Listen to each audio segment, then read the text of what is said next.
going to be honest. I hate synopses. I hate writing them. I hate reading them. I just don't like them. And you're probably going to have to come up with one anyway. I'm Michael Carr with Veritas Literary Agency, and today on How to Hook an Agent, I'm going to talk about the dreaded synopsis.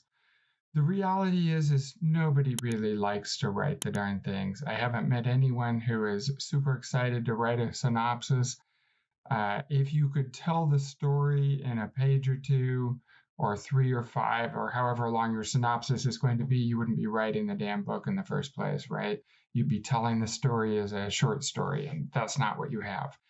So the problem is, of course, is that they are required in many situations. I don't personally require them. In fact, I specifically and explicitly say I don't really want to look at a synopsis. When you send me a query and you have your query, your synopsis, and your opening pages, the only thing I'm doing with the synopsis is scrolling down until I get to your opening pages. So it's not doing you any good as far as approaching me at that stage goes. Part of the reason that I don't like them is usually they're written pretty badly, and for some of the same reasons that I already mentioned.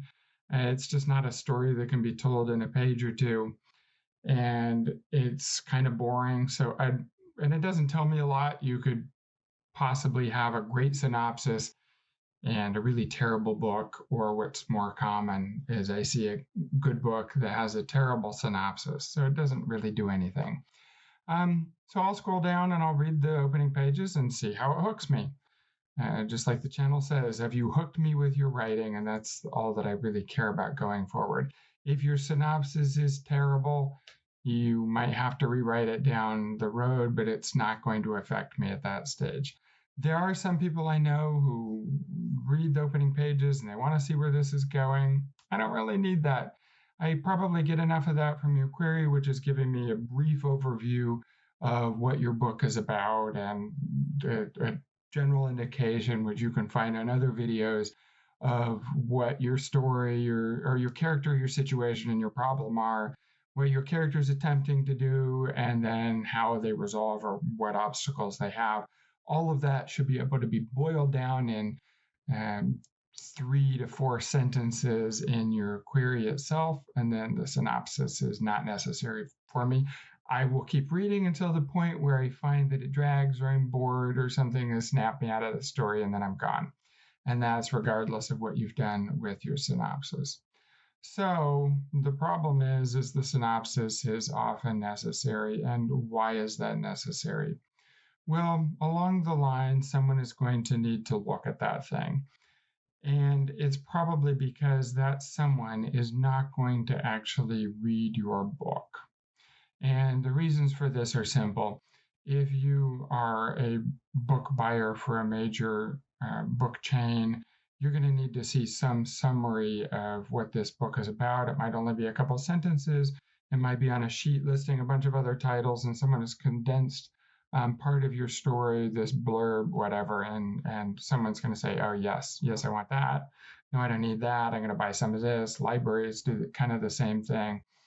But the problem comes when you get to an ed board, and that's the group of people in editorial who are going to get together and decide whether or not to make an offer on your book.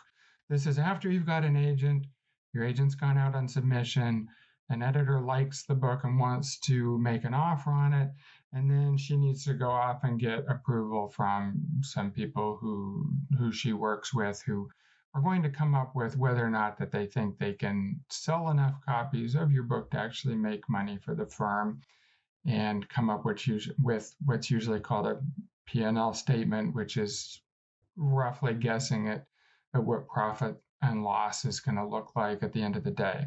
So someone might present to an ed board, and you'll have potentially several people there. You'll have the acquiring editor, you'll have a senior editor or two, you'll have the other people who are presenting maybe at that same time, the publisher, you'll have someone who works in publicity and marketing, and these are all people who have got to say, okay, here's why I think this book might be successful, or here are the doubts that I have. the editor will hopefully make a good case for your book, and it's going to pass around the synopsis. And then other people are going to look at it and they might come up with things like, this sounds a lot like what we have by this other writer. And your editors, a little bit like you and a little bit like me, is going to be narrowly focused on what sorts of projects she's working on and might not be 100% up on everything else that's going on, especially if this is a larger publisher or imprint with multiple different editors and people are working on things. Someone else might have the experience and be able to say, for example, to historical fantasy, and someone says, we found that historical stuff set in antiquity, Greek or Roman times, for example, the last 3 projects we've done just haven't earned out their advances. So this is kind of a problem with that. Or we're a little bit uncomfortable. This doesn't, we're looking for some more own voices sort of work or diverse books or whatever the situation is. And this kind of book is overbought. So-and-so at this other publisher has something like this. Or ideally, of course, you'd be finding that perfect niche of the Venn diagram that overlaps between what people know is selling and yet, on the other hand, something that feels unique. Well, it's not going to be unique, but a little bit different, a little bit thinking outside the box. Yes, just like everything else, but not like everything else. And you're looking for that sweet spot. So people are going to need to take a look at various places along the way. And some of those people might actually be agents and editors. There are people I know who like to look at that. That's not how I read. I feel like I can get enough of an indication of what your book is going to be like, and if it's in a category that I represent and think that I can sell, just based on the query itself and then the promise that you make in those opening pages. But not everybody's like that. So unfortunately, you're going to have to deal with that with the query or with the synopsis. I'm not going to go into depth on what a good synopsis looks like. To be honest, because I don't like it all that much, it's not necessarily my strong point. I feel like queries and pitches are my strong point, and really condensing down that information. But I do have some general guidelines. Kind of like what you have in the pitch itself, in whatever your hook is in your query. Don't try to be exhaustive with your story. Again, if you could tell the story in 3 pages, you'd have told it in 3 pages and the rest would be padding, but you can't. So you're going to try to stay focused on your main characters, your main conflicts. You have a little bit more space, obviously, in something that from a query that might be a paragraph or 2, but you really need to stay focused on your main story. And that isn't to say you're not going to have little sidekick characters and subplots. You just have to be judicious in how you delve into those. You have a little bit of room to let it breathe, but not an exhaustive amount. So it might be that there are scenes that are fairly important scenes, but they don't make it in the synopsis because it's hard to explain that without giving a good deal of other context. You might have smaller characters that are only mentioned as the husband of so-and-so, or after he adopts a dog, and you don't know that dog later becomes a major character in his own right. I don't know, as an example. So don't do that. Focus on the main stuff, the main conflict, and remember what you're trying to do is you're trying to tell an engaging story.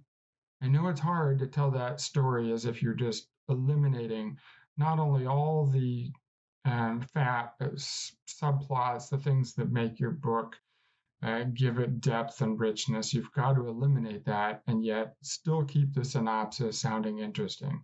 So tell it like a story. And then it will hopefully pull in the interest. If your book is humorous, it should have a little bit of humor in the synopsis. It goes without saying, you should never say in a humorous story. You should make people smile at the language that you can use. If you can't be humorous in your synopsis, it probably means you're not as funny as you're trying to be in your book either. If you've got tension, if it's suspense, if it's full of action, you're going to try to bring in things that indicate give a promise to what your book is going to be like by using the same sort of tone. Some of these go for your query too. If you're telling me in your query the book is funny, you're better off just having a humorous little something in your query. So try to match the promise, have the synopsis, give a good promise as to what the book is going to be like and have that be accurate. If it's serious, if it's sad, if it's, whatever you've got, you're trying to match the tone, match the genre expectations, and allow someone to take a look at this and get a really good idea as to what your book is about. So that's the gist of what a synopsis is for, and it's not for me. It's not even necessarily for your editor, but it's for other people who are going to be more peripherally involved with your book.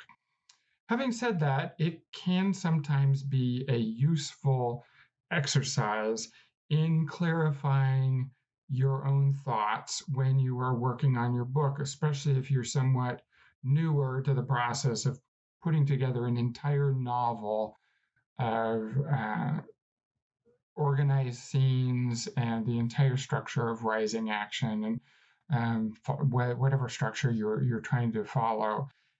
Sometimes while you're writing the synopsis, it can reveal to you flaws that need to be addressed in the book.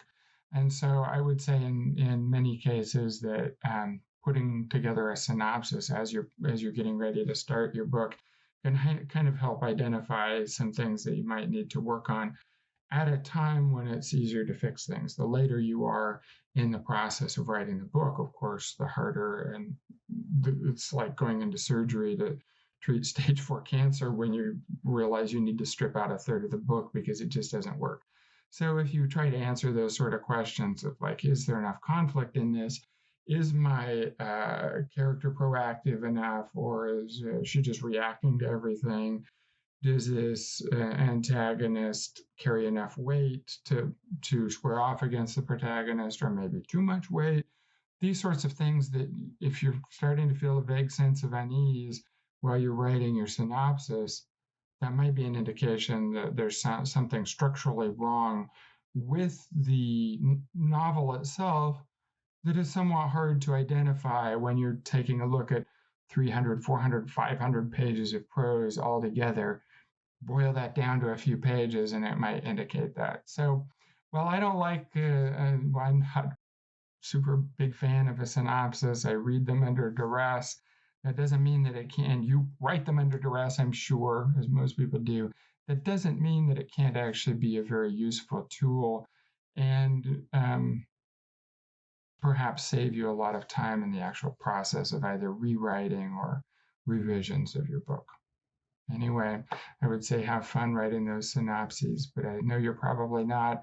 If you're one of those rare people who loves writing them, well, more power to you, but the rest of us are going to suffer a little bit. But unfortunately, this is a necessary aspect of the publishing world.